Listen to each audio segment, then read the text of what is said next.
Nous saluons nos frères et sœurs, amis, sympathisants qui sont connectés à la radio Trois Anges en ce moment. Et j'en profite pour vous souhaiter vraiment une année 2021 extraordinaire, remplie de joie, d'amour, du Saint-Esprit en abondance dans nos vies. Nous allons nous entretenir sur ce sujet qui parle de la mission de l'Église.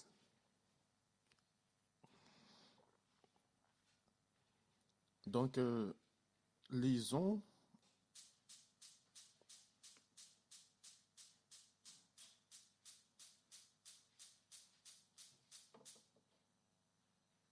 dans 1 Pierre, chapitre 4, à partir du verset 7. On va lire jusqu'au verset 10 d'abord. 1 Pierre, chapitre 4, à partir du verset 7. La fin de toute chose est proche. Soyez donc sages et sobres pour vaquer à la prière. Avant tout, ayez les uns pour les autres une ardente charité, car la charité couvre une multitude de péchés. Exercez l'hospitalité les uns envers les autres, sans murmure. Comme de bons dispensateurs des diverses grâces de Dieu, que chacun de vous mette au service des autres le don qu'il a reçu. Nous restons ici. Donc, nous comprenons à travers tous les temps,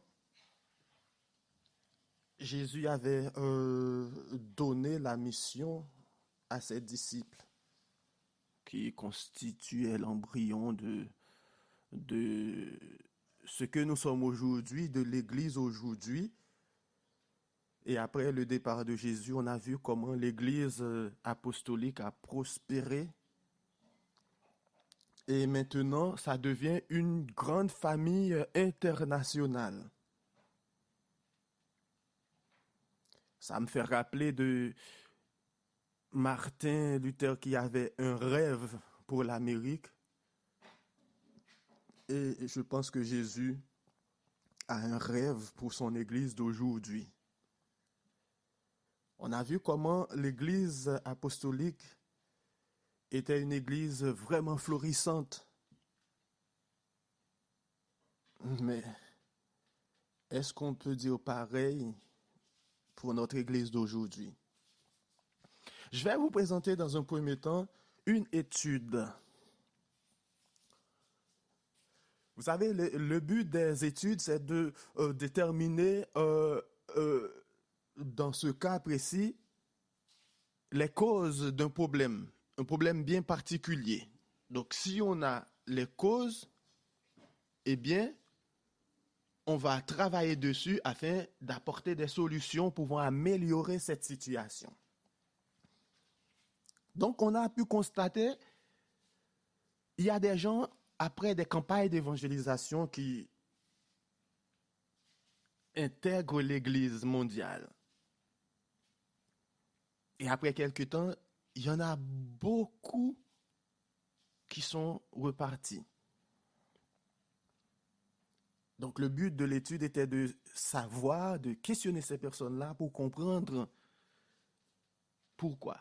De nos jours, c'est normal, on fait ça même dans les entreprises, parce qu'on cherche tous à fidéliser les membres. Les gens qui vendent, les opérateurs qui vendent des services, ils font tout pour garder leurs clients. Bon, malheureusement, ce mot sonne un peu fort, mais bon, quand même si l'Église ne devrait pas une entreprise, bon, je ne sais pas ce qui a stimulé les gens. Est-ce que c'est le salut des âmes ou autre chose? Mais de toute façon, nous devrions faire en sorte pour que, quand quelqu'un rentre à l'Église, rentre dans l'assemblée de Dieu, et que ces personnes-là continuent de cheminer avec nous jusqu'au bout. Que révèle cette étude? ben, des choses extraordinaires.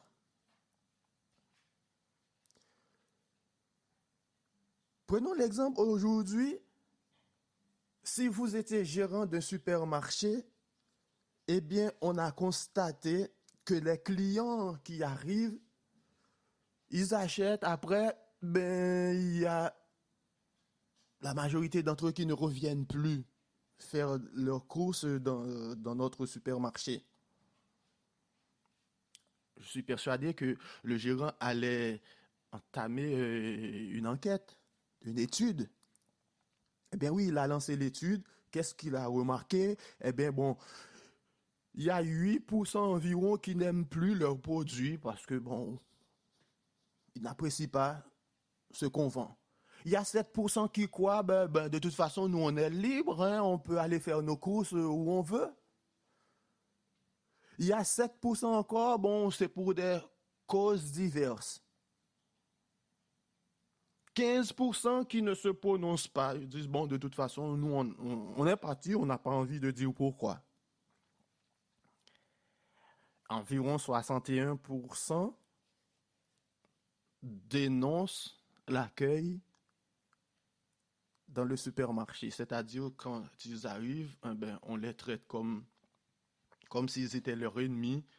Les hôtesses, les caissiers ou, je ne sais pas, les agents de sécurité, peut-être les agressent, leur parlent mal. Donc, ils se sentent menacés et ils disent donc l'endroit n'est pas accueillant. Ils sont partis. J'ai dit bien 61%. Il y a quelques années de cela, j'ai écouté une prédication sur une web radio aux États-Unis. Au cours de ce sermon, le prédicateur a présenté des études qui ont été faites en 2011. Ben, ce sont les statistiques de la division interaméricaine concernant son effectif. Eh bien, les pourcentages que je viens de vous donner comme exemple fictif dans un supermarché correspondent bien aux résultats de cette étude. Ben, je vais vous le traduire exactement. Donc, il y a 8,6% qui ne sont plus d'accord avec la doctrine. Ils sont partis à cause de cela.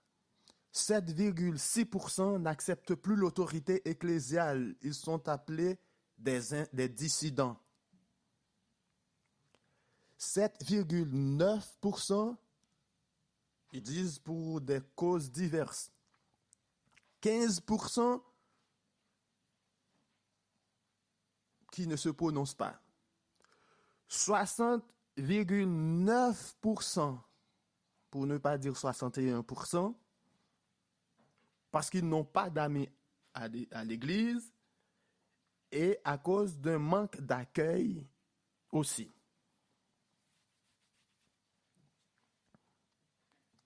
Alors, dans le cas du supermarché, je me vois en tant que gérant, ben, j'aurais entamé immédiatement une formation pour mes employés. Parce que ils travaillent, mais ils ne sont pas conscients que l'argent qu'on leur paye vient de ses clients. Donc, il y a des choses, quand on s'engage à faire, même si on n'aime pas sourire, ben on est obligé de jouer le jeu. Donc, si on a d'autres soucis, mais quand on vient pour travailler, il y a des choses à respecter. On fait un petit effort, même si on n'a pas envie. Je ferai des formations régulièrement, systématiquement pour tous nos nouveaux employés et je veillerai à ce que les choses s'améliorent parce que 60%, vous imaginez, 60% de ceux qui sont partis, vous imaginez si ce problème-là est résolu et après, je vais aborder les autres questions qui ont trait et aux produits qui n'aiment plus, je vais changer tout ça. Vous voyez, je vais vérifier à ce que je ramène ce chiffre vraiment à un niveau insignifiant. En tout cas, c'est ce que j'aurais fait. Oui, bon, on a entendu, bien sûr, c'est pour ces résultats-là, c'est pour la division interaméricaine. On pourrait tenter de dire que ce n'est pas le cas pour nous en France, ou pour ceux qui sont en Afrique, ou pour ceux qui sont en Océanie, ou pour ceux qui sont en Amérique, parce que l'Amérique, c'est pas les États-Unis seulement. Eh bien, je vais vous dire, en 2017, notre église à Paris a reçu la visite du président de l'Union de l'époque, de l'Union franco-belge, en l'occurrence, monsieur le pasteur Ruben de Abreu. Il a présenté aussi des statistiques. Devinez quoi? Eh bien, les résultats correspondent bien à ces mêmes résultats. Donc, nous pouvons déduire que c'est probablement un problème mondial auquel il faut que nous travaillions sérieusement là-dessus. C'est un problème très sérieux.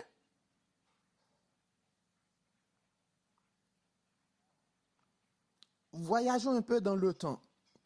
Imaginons qu'on est en train de construire une maison, mais il faut aller puiser de l'eau de la rivière ou dans un puits pour remplir un grand réservoir.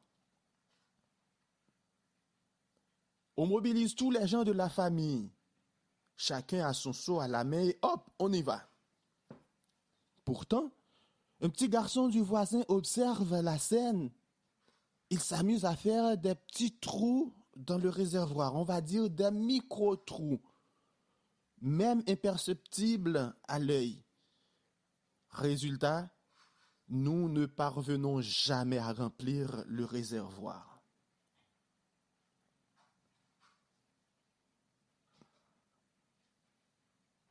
On pourrait dire que cette allégorie est la même chose qui se passe dans nos églises. Des efforts immenses ont été menés pour évangéliser et gagner des âmes pour la cause de notre Seigneur. Et de manière inconsciente, d'autres personnes font tout pour que les nouveaux convertis ne restent plus dans l'Église.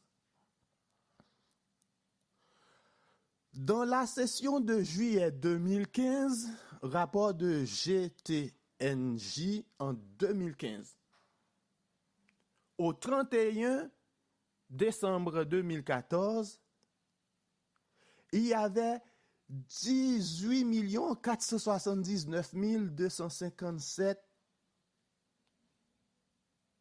membres.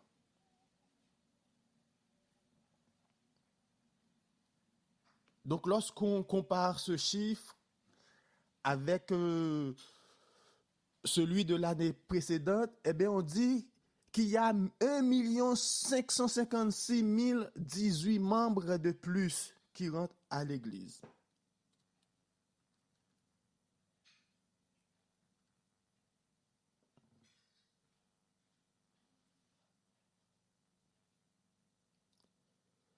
Donc, ce taux annuel de croissance est estimé à 1,85%. Durant le mandat de ces 5 années, 6 212 919 personnes rentrent à l'Église adventiste du 7e jour, ce qui donne plus de 2 baptêmes par minute.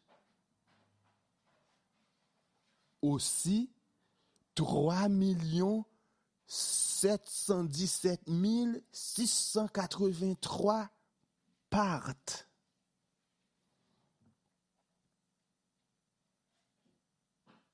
Est-ce que vous avez entendu le chiffre? Je vais prendre l'arrondi. Durant le mandat de ces 5 dernières années, pas de cette On dit qu'il y avait 6 millions qui rentrent, mais aussi, malheureusement, il y a 3 millions qui partent. Grosso modo, 50%, la moitié de ce qui rentre partent.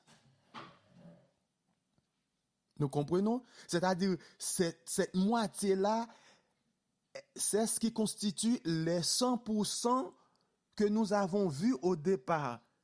Parmi ces 3 millions, donc il y a 60% pour que vous puissiez comprendre bien. Parmi ces 3 millions qui partent pendant une période de 5 ans, j'imagine, si les quotas tient, donc dans 10 ans, ça pourrait doubler. Donc on va dire 60% de 3 millions pendant une période de 5 ans sont partis parce qu'ils n'ont pas d'amis, parce qu'ils manquent d'accueil à l'église. Pas trop longtemps, il y a eu 100 777 baptêmes au Rwanda lors d'une campagne d'évangélisation. Il y avait pas mal de jeunes qui ont participé comme prédicateurs. En toute proportion gardée, si malheureusement 50% de ce nombre partent, cela représente environ 50 388 membres. Bien que les statistiques, on va dire, on donne une moyenne. Donc ce qui se passe en Afrique n'est pas probablement, ne correspond pas à 100% ce qui se passe en Europe, parce que ce sont deux cultures différentes. On est d'accord, peut-être qu'il y a plus de gens qui parlent, je ne sais pas. Mais bon, je pense que il devrait y avoir quelques légères différences d'une culture à une autre. Donc, ce qu'on donne, c'est des statistiques générales, on va dire, ça peut, les différentes cultures qui sont dans un continent, eh ben, peuvent faire varier les chiffres également dans un bon ou dans un mauvais sens. Il faut tenir compte de toutes ces choses. Mais peu importe, nous sommes dans la moyenne, dans la généralité. Alors, face à ces chiffres, moi, j'ai froid au dos. Nous sommes tenus de prendre position un jour ou un autre. Est-ce que nous nous voyons comme le petit garçon qui s'amuse à saper le travail des autres, ou comme les gens de la famille qui déploient toutes leurs forces, tous leurs efforts dans la construction de cette maison? Analysons notre vie. Analysons nos actions. Examinons ce que nous avons fait dans le passé et tirons-en des conclusions.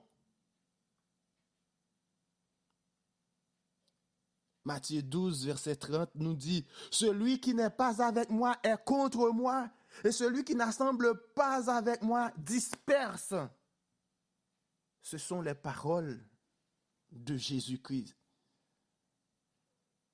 Quand vous mettez quelqu'un dehors, inconsciemment ou consciemment à l'église, est-ce que vous êtes en train d'assembler avec Jésus? Ou bien vous êtes en train de disperser? Est-ce que vous êtes un instrument entre les mains de Dieu pour réunir une armée afin de pouvoir aller le rencontrer à travers les nuées du ciel? Ou bien vous êtes un instrument du diable qui est en train de disperser les brebis de notre Seigneur? Oui, il peut arriver d'agir par ignorance ou maladresse. Ça peut arriver. Mais le Saint-Esprit est là pour nous ouvrir les yeux. Au regard de la grande commission du Matthieu 28, versets 18 à 20, sommes-nous concernés par cet appel? Nous considérons-nous comme participants de la nature divine ou comme peuple de Dieu?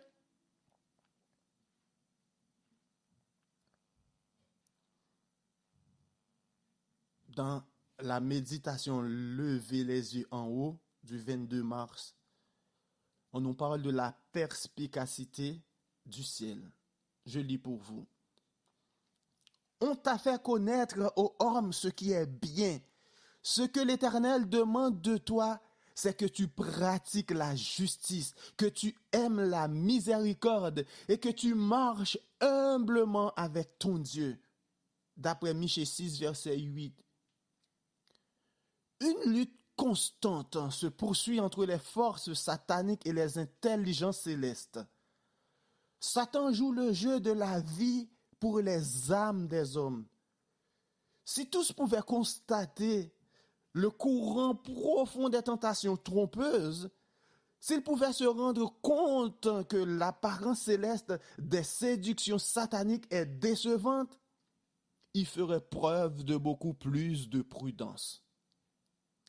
Ils se méfieraient beaucoup plus de la sagesse humaine et ils compteraient bien davantage sur Dieu. Mais lorsque nous sommes spirituellement aveuglés, nous ne percevons pas les incidents notoires qui ont pris place pour détourner les sentiers sûrs, les pas du peuple de Dieu et le conduire sur les sentiers glissants et instables. Le Seigneur désire modeler et façonner la vie en bien, fonder fermement les pieds sur le rocher des siècles. Mais lorsque les hommes se montrent égocentriques et exaltent leur moi, les anges s'attristent, car ils savent que les semences de l'ivraie vont être répandues dans d'autres esprits pour germer et produire leur moisson. La seule sécurité pour l'âme est de marcher humblement avec Dieu. Alors les hommes se consacreront à la prière. Ils prient des lèvres, leur cœur ne s'unit pas à la prière. Certains ont l'esprit tellement embrouillé par le sentiment de leur propre importance qu'ils se sont montrés très sûrs d'eux-mêmes, alors qu'ils auraient dû agir avec méfiance et prudence. Si les hommes pouvaient comprendre la facilité avec laquelle l'orgueil personnel et la fierté spirituelle s'entrelacent à un prétendu dévouement pour l'œuvre de Dieu, et comment alors ils abîment l'ouvrage et brouillent le dessin du tissage, ils prieraient. Oint mes yeux du divin collier afin que je puisse voir toutes choses correctement. À moins que n'augmente l'humilité des cœurs et la pureté des actions, le travail entrepris mènera à toute une série d'erreurs. Un faux mouvement, à cause d'un manque de foi, a entraîné bien des résultats désastreux. Il ne semble pas que ce soit un si grand mal que de laisser Satan gouverner et obtenir la victoire dans les petites choses, même lorsque des intérêts éternels sont en jeu. Mais un faux pas entraîne une succession de faux pas, puis la jalousie et les fausses conjectures sur la personne même, l'entreprise même que Dieu voudrait voir réussir. Quand le peuple de Dieu apprendra-t-il la sagesse? La véritable religion de Jésus-Christ, c'est tout d'abord la miséricorde et la grâce de Dieu dans notre expérience quotidienne. Dieu en Christ est à jamais proche de nous, oui, tout proche de ceux qui s'attendent à lui en toute simplicité, en toute sincérité, se rendant compte de leur grand besoin de cette sagesse qui vient d'en haut. Fin de citation. Et nous pouvons lire aussi dans ce même ouvrage, Levez les yeux en haut, 22 avril. On ne peut cacher l'amour vrai. C'est donc à leurs fruits que vous les reconnaîtrez. Matthieu 7, verset 20. La loi de Dieu est la transcription de son caractère. Ceux qui professent observer sa loi, mais qui ne montrent pas qu'ils aiment Dieu de tout leur cœur, de toute leur pensée, de toute leur force, qui ne se consacrent pas sans réserve à son service et qui n'observent ni les 4 premiers commandements en joignant un amour suprême pour Dieu, ni les 6 derniers en joignant un amour dépourvu d'égoïsme pour autrui, ne sont pas des enfants obéissants. C'est donc à leurs fruits que vous les reconnaîtrez. Le véritable amour pour Dieu se manifestera toujours. Il ne peut être caché. Ceux qui gardent les commandements de Dieu en vérité feront preuve du même amour que le Christ a montré pour son Père et pour ses semblables. Celui dans le cœur duquel le Christ demeure révélera son Sauveur par son caractère, par son travail en faveur des frères en la foi, par des paroles aimantes et des actes miséricordieux. L'observation de la loi de Dieu est le fruit de sa grâce dans le cœur. En obéissant à sa loi, nous nous souvenons chaque jour que Dieu est le donateur de tout ce que nous gardons en économe. Il nous fournit tout ce que nous possédons. C'est par sa miséricorde et son amour que nous avons la force de travailler.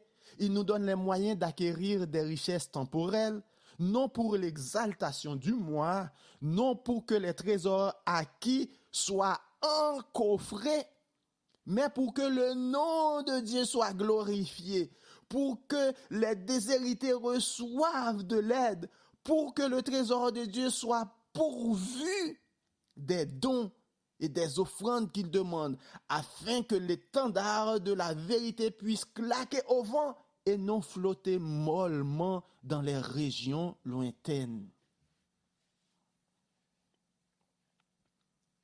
La responsabilité repose sur tous ceux qui se consacrent comme ouvriers avec Dieu, de veiller aux intérêts de sa cause et de son œuvre. Ils doivent mettre en pratique la vérité qu'ils professent croire. Ils doivent constamment garder le Christ devant eux pour modèle et par leurs bonnes œuvres faire jaillir la louange des cœurs affamés et assoiffés du pain de vie. Ils ne doivent pas seulement répondre aux besoins spirituels de ceux qu'ils cherchent à gagner pour le ciel. Ils doivent s'occuper de leurs besoins temporels. Cette œuvre de miséricorde et d'amour se présente continuellement et en l'accomplissant fidèlement, les serviteurs de Dieu doivent montrer ce que la vérité a fait pour eux. Ils doivent agir en fidèles économes, non seulement de la vérité de l'Évangile, mais aussi de toutes les bénédictions que Dieu leur a données. Ils ne doivent pas seulement prononcer des paroles aimables, mais leurs actions doivent démontrer la réalité de leur sympathie et de leur amour. Fin de citation. Alors quand quelqu'un met un invité, un frère, une sœur à la porte de l'église, est-ce qu'il est en train de lui témoigner de l'amour de Dieu? Je comprends. Cette même personne est en train de prier pour sa fille, de prier pour son fils, afin qu'il puisse rester à l'église. Et maintenant, comment on fait pour mettre le fils de quelqu'un d'autre à la porte? Parce que ce n'est pas son propre fils. Donc, ce manque d'amour, on le voit manifester partout. Comme je le disais dernièrement, il m'est arrivé un jour, un sabbat matin. Je ne suis pas joyeux de dire ces choses-là, mais c'est une réalité pour montrer l'état de l'Église. Oui, un sabbat matin, je me suis placé entre deux adultes qui étaient à 2 doigts de mettre la main, de se taper. Ce n'est pas à l'entrée de l'église, ni dans le couloir, à l'intérieur. Quand j'ai dit 2 adultes, il y en a un qui était ancien d'église et l'autre était une personne assez âgée qui est née dans l'église.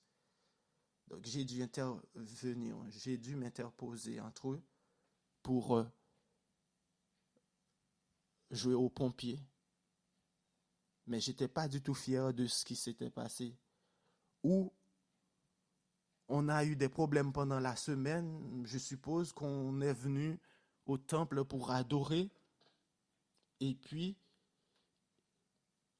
on doit assister à ces genres de scènes. Si pour moi, en tant qu'humain, j'étais tellement attristé, je me demande comment Jésus s'est senti lui-même. Quand je le dis, je ne suis pas à l'abri d'un tel comportement. Vous qui m'écoutez, vous n'êtes pas à l'abri non plus. Parce que Satan profite des temps de relâchement pour se faufiler entre les frères, pour jouer son numéro, pour nous transformer comme de véritables instruments pour sa cause. Des fois, nous prêchons l'évangile, nous présentons des prédications extraordinaires qui pourraient changer la vie des autres, mais est-ce que nous nous laissons transformer par cette parole, par ces mêmes prédications? Des fois, nous voyons le mal autour de nous, le monde va si mal, mais est-ce que nous avons pris du temps pour nous regarder devant un miroir pour dire, mais et nous, qu'est-ce qui ne va pas en nous, qu'est-ce qui ne va pas en moi? Combien de fois j'ai fait mal à mon frère, à ma soeur, à ma famille? Combien de fois je fais du tort à mes semblables, à mes voisins, à ceux qui m'entourent? Et on préfère voir le mal chez les autres. On préfère voir la petite paille dans l'œil des autres. L'aveuglement spirituel nous empêche de voir notre état, afin de nous jeter au pied de la croix pour que nous puissions être transformés par le sang de Jésus qui purifie, par l'œuvre du Saint-Esprit. Comme nous venons de voir dans ce passage, on nous parle de ceux qui observent la loi. Eh bien, Jésus a observé la loi. Il était obéissant jusqu'à la mort. Il a observé la loi, c'est pour cela qu'il n'a jamais péché. Parce qu'il avait la plénitude du Saint-Esprit en lui, l'Esprit de Dieu en lui, le caractère de Dieu imprimé en lui. Quand nous parlons de la loi, nous ne demandons à personne d'essayer par ses propres forces de garder la loi. Parce que c'est déjà peine perdue. Mais ce travail doit être précédé de l'œuvre du Saint-Esprit qui transforme nos vies. Après, on sera en mesure de garder cette loi. On ne peut pas cacher l'amour de Dieu en nous. Cet amour est si puissant. L'amour vrai, l'amour agapé, l'amour qui a animé Jésus dans toutes ses actions. Quand on l'a, on ne peut pas rester la bouche fermée. On ne peut pas rester inactif.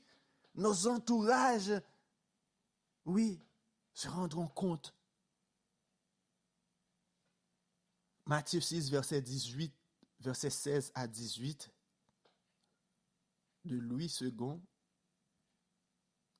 il est dit, lorsque vous jeûnez, ne prenez pas un air triste, comme les hypocrites, qui se rendent le visage tout défait pour montrer aux hommes qu'ils jeûnent. Je vous le dis en vérité, ils reçoivent leur récompense. Mais quand tu jeûnes, parfume ta tête et lave ton visage, afin de ne pas montrer aux hommes que tu jeûnes, mais à ton Père qui est là dans le lieu secret. Et ton Père qui voit dans le secret te le rendra. Donc il est temps d'arrêter d'agir pour montrer aux hommes que nous agissons alors que nos cœurs n'y sont pas. Si nos actes ne sont pas motivés par l'amour pour Dieu et pour nos prochains, la preuve que nous sommes nés de nouveau, alors ils ne servent à rien. Apocalypse 20, verset 12 nous dit, « Et je vis les morts, les grands et les petits qui se tenaient devant le trône. Des livres furent ouverts, et un autre livre fut ouvert, celui qui a le livre de vie. Et les morts furent jugés selon leurs œuvres, d'après ce qui était écrit dans ces livres. » Des fois, je me pose la question, je dis, mais est-ce que ces personnes, nous qui faisons autant de mal à l'Église, autant de mal aux autres, autant de mal dans nos différentes activités, est-ce que nous sommes conscients que tout est noté dans des livres dans le ciel? Ce que nous faisons de bien ou de mal sont enregistrés. Ils sont tous enregistrés. Et ce n'est pas ces choses-là que nous serons jugés, acquittés ou condamnés. Tout n'est pas perdu. Si vous écoutez ce message, c'est que il est encore temps de nous repentir. Il y a encore de l'espoir. Si nous confessons nos péchés, il est fidèle et juste pour nous les pardonner. Mais si la mort frappe à nos portes, il sera trop tard. Ecclésiaste 12, versets 15 et 16 dit « Écoutons la fin du discours, crains Dieu et observe ses commandements. C'est là ce que doit faire tout homme, car Dieu amènera toute œuvre en jugement au sujet de tout ce qui est caché, soit bien, soit mal. » Des fois, nous pouvons essayer de jouer au saint, de montrer qu'on a une double vie. Les gens qui sont proches de nous nous voient vraiment comme un dragon, comme une représentation du démon. Mais lorsqu'on est dans un endroit où il y a des frères et sœurs susceptibles de nous croiser, on n'arrive même pas à marcher parce que on est tellement saint, on veut se montrer saint. C'était la même tendance avec les docteurs de la loi de l'époque de Jésus, les pharisiens, les sacrificateurs. Jésus les a appelés des tombes blanchies. Ils sont saints dehors, mais à l'intérieur, ce sont des ossements, c'est ce qu'a dit Jésus. Nous pouvons tromper tout le monde, tout notre entourage. Mais le Dieu qui voit dans le ciel, il connaît nos œuvres.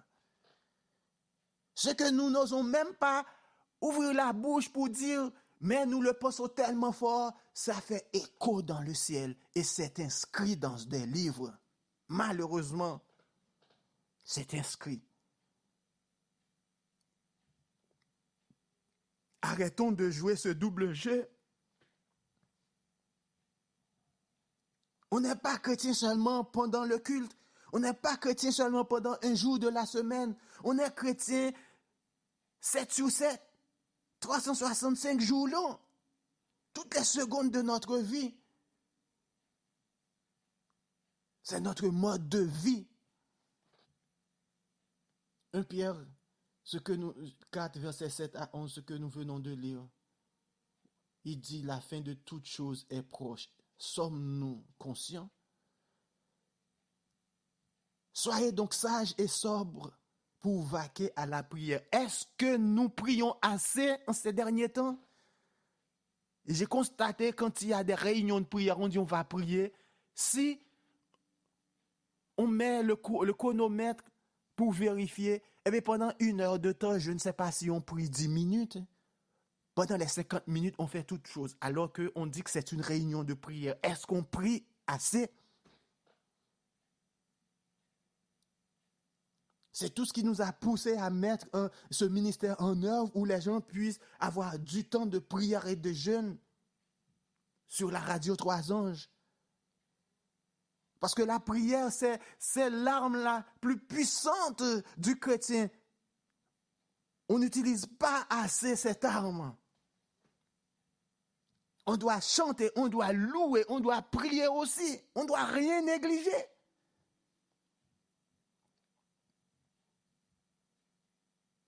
Le texte continue pour dire, avant tout, ayez les uns pour les autres une ardente charité, car la charité couvre une multitude de péchés. C'est la parole de Dieu qui le dit. Si elle couvre une multitude de péchés, donc quand on ne l'exerce pas, eh bien c'est l'effet inverse qui arrive. Exercer l'hospitalité les uns envers les autres, sans murmure. Je me rappelle avoir lu le témoignage d'un frère. Mais ça n'allait vraiment pas pour lui et sa femme. Il était logé chez quelqu'un dans un village. Il ne travaillait pas. Mais il y a son voisin qui a une voiture. Et lui, tous les soirs, vous savez, dans un village, il n'y a pas d'électricité. Ben, les gens vont se coucher très tôt. Il dit tous les soirs, le voisin arrive en klaxonnant et lui, il se réveille à 21h pour aller ouvrir la barrière pour que ce voisin puisse garer sa voiture. Il le faisait régulièrement, c'est ce qu'il a raconté, sans murmure, chaque jour. Et lui, il dit, le frère dit, des fois Dieu a une bénédiction pour nous. Alors pour recevoir cette bénédiction, il faut déjà apprendre à bénir d'autres personnes. Et c'est en bénissant d'autres personnes qu'on va trouver la clé pour être béni. C'est très fort. On doit bénir avant d'être béni des fois. Ah, qu'est-ce qu'il a dit? Sa femme était enceinte et comme je vous ai dit, leur vie était vraiment chaotique. Donc, il ne travaillait pas. Et un beau jour, à 2h du matin, sa femme a eu des douleurs et elle devrait aller à l'hôpital. Eh bien, il a frappé la porte de chez le voisin et à 2h du matin, ce jour-là, c'est le voisin qui l'a conduit à l'hôpital. Le frère dit, chaque fois qu'il devait se lever pour aller ouvrir, c'est un service qu'il faisait au voisin. Il ne percevait rien pour ça. Il a dit qu'il le faisait joyeusement. Il ne s'est jamais murmuré. Et il ne savait pas que sa femme allait être sur le point d'accoucher pendant la nuit. Et pourtant, il a reçu la bénédiction de Dieu parce que il était déjà une bénédiction pour son voisin. Donc, on est appelé en tant que chrétien à être bon. Des fois, c'est nous qui fermons les écluses des cieux sur nous. Nous sommes tellement méchants avec les autres. Nous empêchons à Dieu de nous bénir alors que cette bénédiction-là peut être de quelqu'un qu'on avait béni des années avant et qu'on a oublié. Mais lorsqu'on a fait du tort aux autres, c'est comme on dit, qui sème le vent récoltera la tempête. Donc, si vous avez semé du vent de bénédiction, vous allez récolter une tempête de bénédiction. Je peux le dire comme ça. Comme de bons dispensateurs des diverses grâces de Dieu, que chacun de vous mette au service des autres le don qu'il a reçu. Si quelqu'un parle, que ce soit comme annonçant les oracles de Dieu. Si quelqu'un remplit un ministère, qu'il le remplisse selon la force que Dieu communique, afin qu'en toute chose, Dieu soit glorifié par Jésus-Christ, à qui appartiennent la gloire et la puissance au siècle des siècles. Fin de citation. Quelquefois, on subit toutes sortes de mauvais traitements dans notre travail, dans le voisinage, même à la maison pour certains.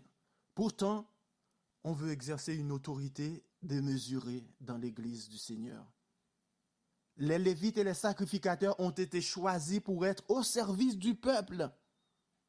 Jésus, le roi des rois, a quitté son royaume pour devenir le serviteur de toute l'humanité. Il a déposé pour un temps sa couronne et prit le tablier pour laver les pieds des disciples. Cependant, nombreux parmi ceux qui dirigent le peuple de Dieu ignorent cette vérité. Nous ne sommes pas nommés pour asservir, mais pour servir.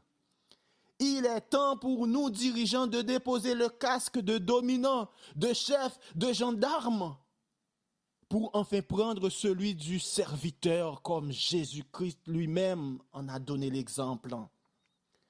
Le bateau que nous avons dans la main, qu'il soit utilisé pour rassurer le troupeau et non pour les taper dessus. Qu'il soit le bâton du psaume 23, là où il est dit, ta houlette et ton bâton me rassurent.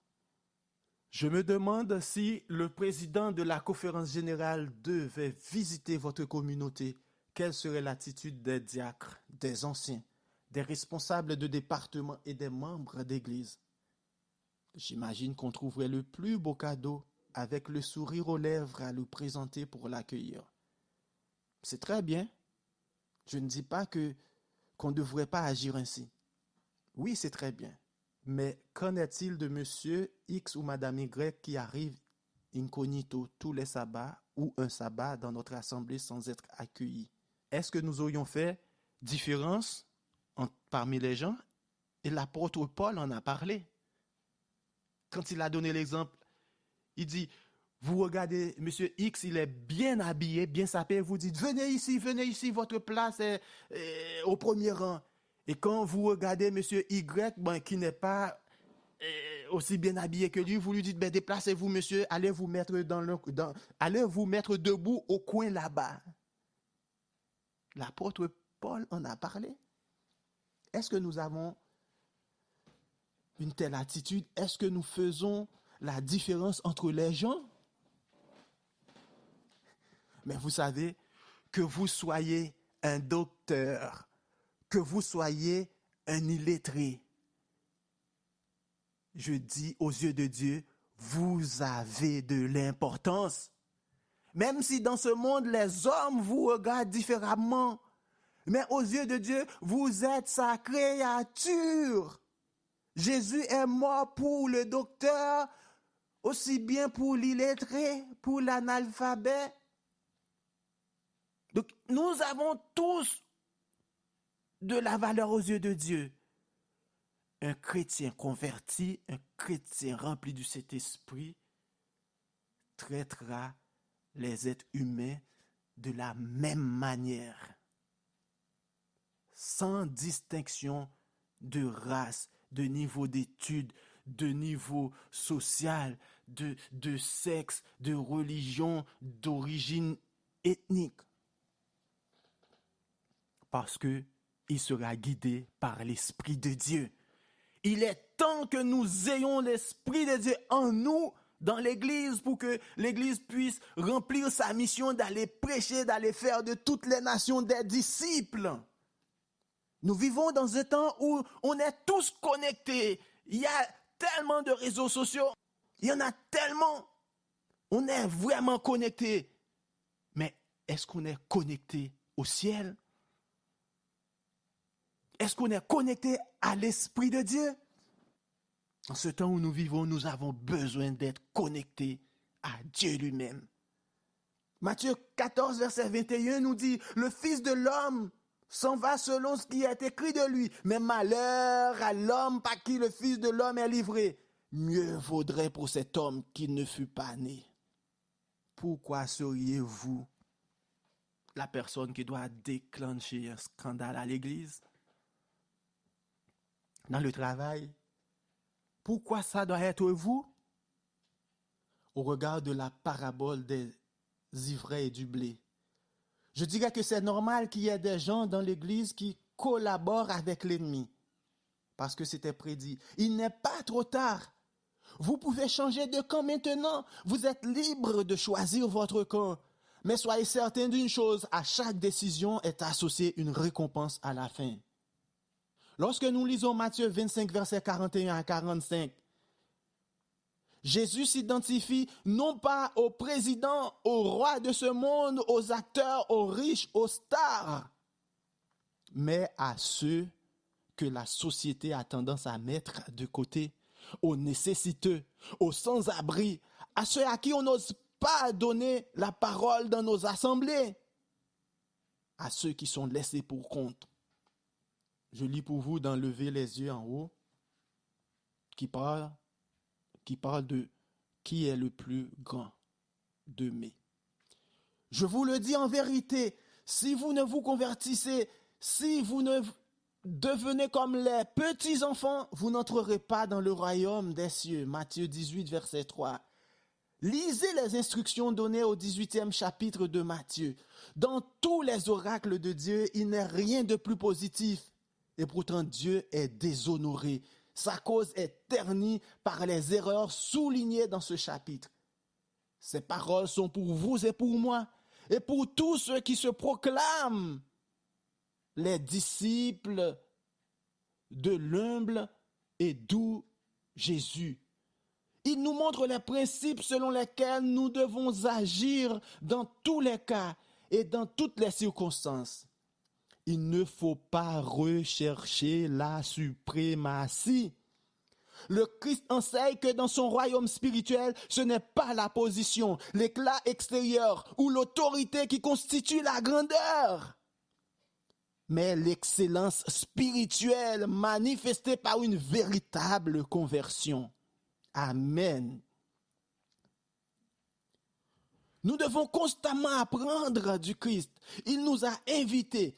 Venez à moi, vous tous qui êtes fatigués et chargés, et je vous donnerai du repos. Prenez mon joug sur vous et recevez mes instructions, car je suis doux et humble de cœur, et vous trouverez le repos pour vos âmes. Selon Matthieu 11, versets 28 et 29.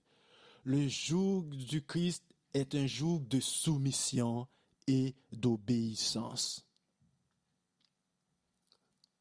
Dans nos vies quotidiennes, devant nos frères et devant le monde, nous devons devenir les vivants interprètes des Écritures, honorant le Christ en révélant la douceur et l'humilité de son cœur.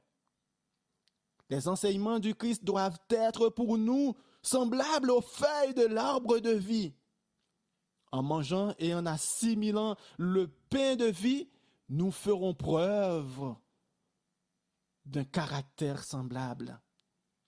En restant unis, en estimant les autres au-dessus de nous-mêmes, nous devons présenter au monde un témoignage vivant du pouvoir de la vérité. Nous ne devons pas craindre que si nous ne travaillons pas pour la première place, notre moi ne soit sous-estimé. Si les hommes voyaient Jésus plus grand et plus haut, s'ils avaient davantage de confiance en lui et moins de confiance en eux-mêmes, leur caractère sera formé et modelé à la ressemblance divine. Lorsque le moi est caché en Christ, le Sauveur apparaît comme celui qui est plein de charme et se distingue entre 10 000. Je reprends. Lorsque le moi est caché en Christ, le Sauveur apparaît comme celui qui est plein de charme et se distingue entre 10 000. Quand les hommes se soumettront entièrement à Dieu, mangeant le pain de vie et buvant l'eau du salut, ils croîtront en Christ. Le caractère est composé de ce que l'Esprit mange et boit. Alléluia. Je répète, le caractère est composé de ce que l'Esprit mange et boit. Est-ce que vous avez noté? Le caractère est composé de ce que l'Esprit mange et boit.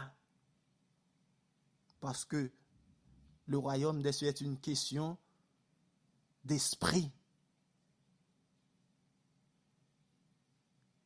Même si de nos jours, on entend plein de philosophies de toutes sortes,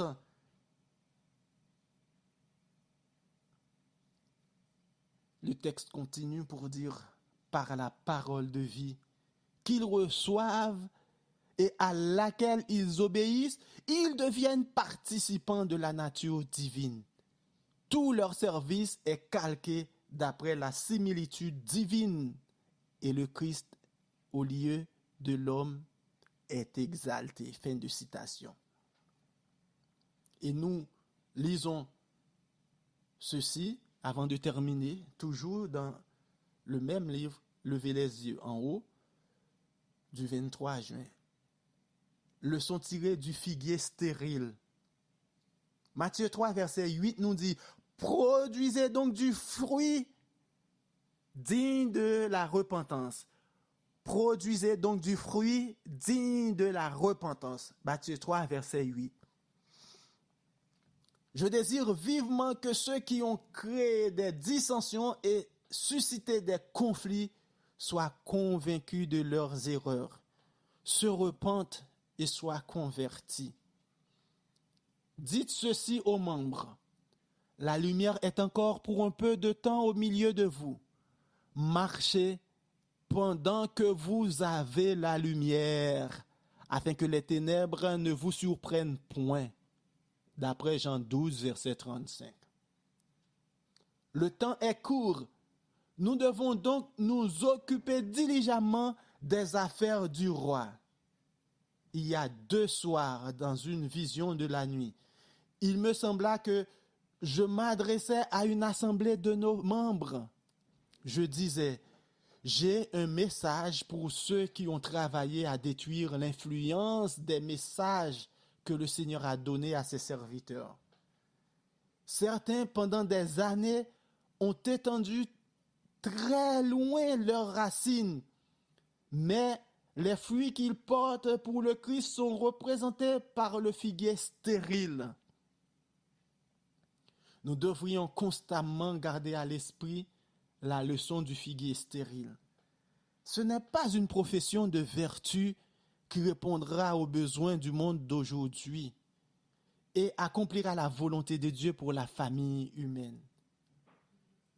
Dieu cherche des branches qui portent du fruit. Nourrissez mon troupeau d'un fourrage de qualité. Tel est l'ordre du Seigneur à ceux qui se dressent pour enseigner l'évangile du salut.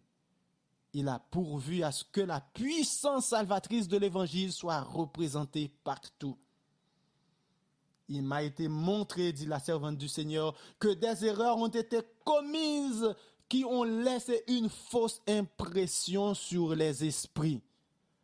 Parce qu'il a été permis à certains hommes de s'occuper d'intérêts importants. Ces hommes manquaient de la grâce salvatrice de l'Évangile. Ils n'avaient pas assimilé à leur vie sa pureté et sa simplicité. Et ils ne recherchaient pas souvent Dieu par la prière humble et ardente. Ils ne considéraient pas les œuvres de justice et d'abnégation comme une partie nécessaire de l'expérience chrétienne. Ils ne voyaient pas le besoin de posséder l'esprit du Christ et d'imiter son exemple dans leur œuvre ministérielle. J'ai entendu des paroles d'avertissement et de supplication adressées à de jeunes hommes, les implorant de s'en remettre complètement au Christ et d'obtenir une conversion totale. Les pasteurs furent exhortés à des changements radicaux. Je vis le Sauveur debout devant l'assemblée, s'adressant à ceux qui s'étaient levés pour décourager et entraver les autres. Ces paroles furent prononcées. Brisez tous les jougs. Vous avez des années de retard sur ce que vous auriez dû accomplir pour mener à bien le plan de la rédemption. Que chacun prenne ses ordres de celui en qui habite la vérité et la justice. Que chacun établisse de justes liens avec Dieu en se repentant profondément.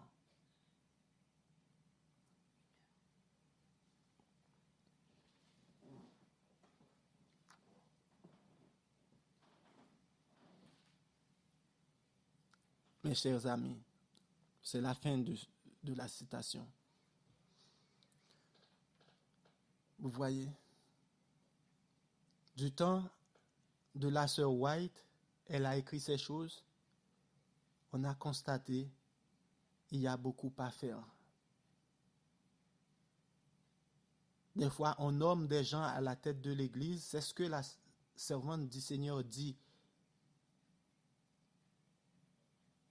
ici. Il m'a été montré que des erreurs ont été commises qui ont laissé une fausse impression sur les esprits, parce qu'il a été permis à certains hommes de s'occuper d'intérêts importants. Ces hommes manquaient de la grâce salvatrice de l'Évangile et ils n'avaient pas assimilé à leur vie sa pureté et sa simplicité, en parlant de l'Évangile. Et ils ne recherchaient pas souvent Dieu par la prière humble et ardente. Ils ne considéraient pas les œuvres de justice et d'abnégation comme une partie nécessaire de l'expérience chrétienne. Ils ne voyaient pas de besoin de posséder de l'Esprit de Dieu et d'imiter son exemple dans leurs œuvres ministérielles. Maintenant, leur dénomination, alors que la Bible a donné des marches à suivre, est-ce que ces choses-là sont respectées? Est-ce que ça n'a pas pour conséquence la situation de l'Église aussi? Nous avons des réformes à faire dans la constitution de l'Église. Nous devons revenir aux anciens sentiers parce que Dieu attend de nous des serviteurs remplis du Saint-Esprit, des serviteurs qui vont faire briller la lumière dans le monde.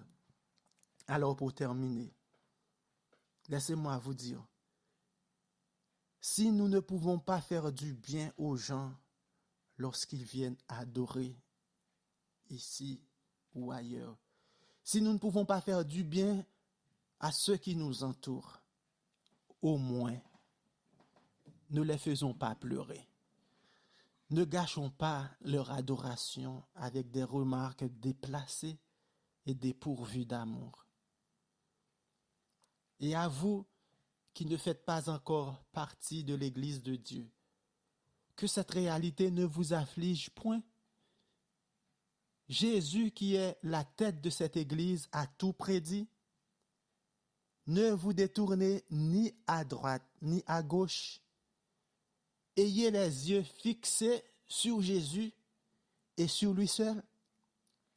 Parce que sur 100% des personnes qui arrivent à l'église, s'il y en a 50% qui sont partis, probablement leurs yeux n'étaient pas fixés sur Jésus.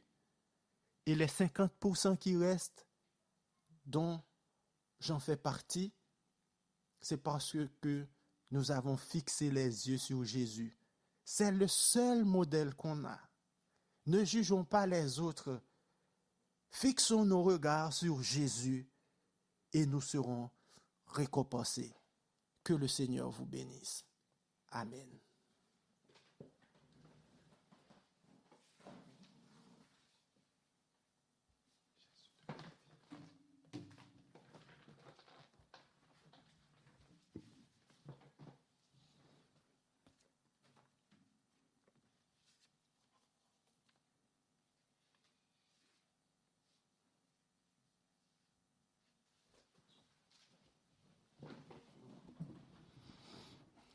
Prions le Seigneur. Notre Dieu, notre Père, Créateur de toutes choses, l'alpha et l'oméga. À toi soit la gloire, l'honneur, la louange, la magnificence. Nous t'exaltons, nous t'acclamons, nous bénissons ton Seigneur nom parce que tu continues de nous parler. Tu continues de prendre soin de ton Église, de ton peuple.